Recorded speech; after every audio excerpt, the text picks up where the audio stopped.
அதே போல ஒரு வேதனையான விஷயம், அதை நான் இந்த இடத்தில் கூற வேண்டும். 30 ஆண்டுகாலமாக தண்ணீரே இல்லாமல் எங்கள் பகுதி மக்கள் மிகவும் வாடிக்கொண்டிருக்கின்றனர். இரு பெரும் ஆளும் அரசுகள் என்று கூறிக்கொண்டு இருக்கும் அவர்கள் தண்ணீரை தராமல் அவர்கள் செய்த சாதனை ஒன்று. எங்கள் மக்களின் வேதனை மட்டும்தான் அவர்கள் செய்த சாதனை. ஏனென்றால் 58 கால்வாயிலிருந்து தண்ணீர் தரவில்லை என்றதை இங்கே கூறிக்கொள்கிறோம். உட்காருங்க உட்காருங்க. அதே போல ஆட்டாதீங்க, உட்காருங்க உட்காருங்க உட்காருங்க உட்காருங்க உட்காருங்க உட்காருங்க உட்காருங்க. அதே போல உட்காருங்க அதே போல உட்காருங்க உட்காருங்க உட்காருங்க. 58 கால்வாயில் இங்கு வல்லரசு அவர்கள் கொண்டு வந்தார்கள். அவர் பெயரையும் சூட்ட வேண்டும். முன்பு இருந்த ஆட்சியாளர்கள் இருந்தாலும் சரி, இத்தனை ஆண்டு காலம் வந்தாலும் சரி, தண்ணீரை ஒரு அடிப்படை தேவை தண்ணீரை கொடுக்கவில்லை என்பது எங்களது குற்றச்சாட்டு கிடையாது. எங்கள் மக்களின் வேதனையை நான் கொடுத்து கொண்டே ஆக வேண்டும். உட்காருங்க. அதே மாதிரி அந்த 58 கால்வாயை நீங்கள் கொண்டு வந்தாலும் அந்த தொட்டி பாலத்தை நாங்கள் தான் கட்டி கொடுத்தோம் என்று சொன்னாலும் அதற்கு தண்ணீரை நீங்க கொண்டு வரவில்லை என்பதுதான் மக்களுடைய வேதனை. பேசி முடிச்சோம். எங்கள் மக்களுடைய வேதனையாக இருக்கிறது.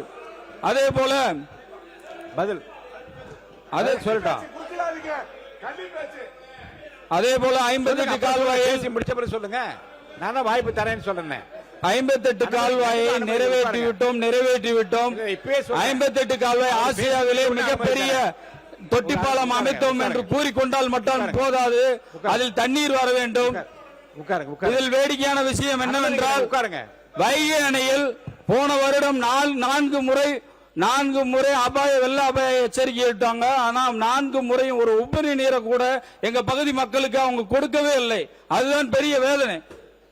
தண்ணியே இல்லை. இந்த வேதனை எங்க சொல்றது? நாங்க அந்த மாமன்றத்தில் தான் சொல்லணும். ஏன்னா இன்னொரு விஷயம், இங்க இருக்க சட்டமன்ற உறுப்பினர்கள் அனைவரும் 200 அடி 300 அடியில தண்ணி இல்லைன்னு சொன்னாங்க. ஆனா 200 அடி 300 அடியில தண்ணி இல்லைனாலும் எங்க பகுதியில் 1100 அடி போட்டாலும் தண்ணியே இல்லை. நிலத்தடி நீரே இல்லை. நிலத்தடி நீர் இருக்கிறதுக்காக தான் இந்த மாதிரி ஒரு திட்டத்தை கொண்டு வந்தாங்க PN வல்லரசு அவர்கள். அதை நிறைவேற்றி தரவே இல்லை. இந்த தண்ணி இல்லாம இங்க மக்கள் ஒரு 5000 ஆரம்பிச்சாங்க. ஒரு 30 வருஷத்துல இருந்து இன்னைக்கு 20,000 குடும்பங்கள் வெளி மாநிலத்தில் போய் வேலை பார்த்துட்டு இருக்காங்க. இந்த மக்கள் எல்லாம் வெளி மாநிலத்தில் வேலை பார்க்கறதுக்கு ஒரு அடிப்படை வசதி, ஒரு விவசாயிகள் தண்ணி இல்லாம இருக்காங்கன்றது எங்களோட கோரிக்கை. அது ஒரு பிரதான கோரிக்கை. எங்க மக்கள் ரொம்ப வேதனையான விஷயம். ஒரு விஷயத்தை கூட செஞ்சதில்ல. இன்னொரு விஷயம், நல்ல வேலை தமிழக வெற்றி கழக அரசு இந்த தடவை வந்துருச்சு. இல்லைன்னா எங்கள் பகுதியே இந்த மேப்பிலே காணா போயிருக்கும். உசிலம்பட்டி மேப், அந்த மேப்பில் தமிழ்நாடு மேப்பிலே உசிலம்பட்டி காணா போயிருக்கும். எந்த ஒரு நலத்திட்டையும் செய்ததே இல்லை. ஏன்னா நான் இதை சொல்லிதான் ஆகணும். இது பாதிக்கப்பட்ட ஒருத்தர் நானும் ஒருத்தன் தான். பாதிக்கப்பட்ட மக்கள் நானும் ஒருத்தன் தான். அதனாலதான் நான் சொல்றேன், எங்கள் மக்கள் உறுப்பினர் ஏவா வேலு அவர் உட்காருங்க உட்காருங்க உட்காருங்க உட்காருங்க உட்காருங்க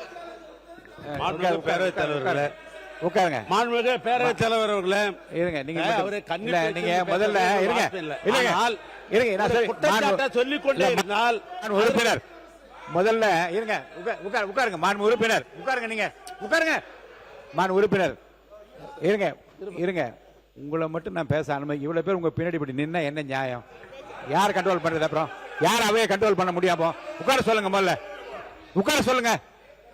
மாண்புமிகு பேரவைத் தலைவர்களே, சட்டமன்ற உறுப்பினர் செந்தில்குமார் அந்த பகுதியை சேர்ந்தவர். அவ்வளவு சொல்லுங்க. தண்ணீர் பிரச்சனை பற்றி குறிப்பிடுகிறார்.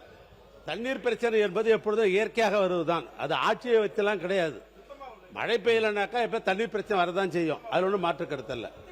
அதே போன்று 400 அடி 800 அடி 1200 அடி அப்படின்னு பார்க்கிற பொழுது ஒரே ஊர்ல பாத்தீங்கன்னா ஒரு இடத்துல 400 அடி போர் போடணும், இன்னொரு இடத்துல 800 அடி போடணும், இன்னொரு 1000 அடி போடணும். இது நேரடியாக ஒரு அரசாங்கத்தின் குற்றச்சாட்டு கூட சொல்ல முடியாது. அது இயற்கை தான். ஆனால் திட்டமிட்டு சென்ற ஆட்சியில திட்டமிட்டு ஏற்கனவே இருந்த ஆட்சியில என்று எங்களுடைய ஆட்சியை குறிப்பாக ஒரு குற்றம் சாட்டுகிறார். அதை பற்றி ஒரு விளக்கம் சொல்லணும். நான் கேட்கிற பொழுது எங்களுடைய சட்டமன்ற உறுப்பினர் அதிக்கணும். நீங்க எக்ஸ்சேஞ்ச் பண்றேன்னு சொல்றீங்க, ஆனாக்கா பேசிய பேச்சு அப்படியே லைவ்ல போயிடுது. நீங்க சொல்லி புரோஜனம் இல்ல. இல்ல, விரைவில் அதை பற்றி ஒரு முடிவு எடுக்கலாம். அதனால என்னன்னா அவங்க சொல்லுகிற பொழுது, குற்றச்சாட்டு சொல்லுகிற பொழுது உடனே எங்களை அனுமதிச்சாதான் அதுங்களை பதில் சொல்ல முடியும். நீங்க அவர் பின்னால சொல்லுங்க பின்னால சொல்லுன்றீங்க, அதுக்குள்ள ரீல் கட்டி மேல போயிடுது. ரீல் இது சம்பந்தமாக நம்முடைய செந்தில் பேச அனுமதிங்க. ஏன்னா அந்த பகுதி அவருக்கு தான் தெரியும் அதெல்லாம்.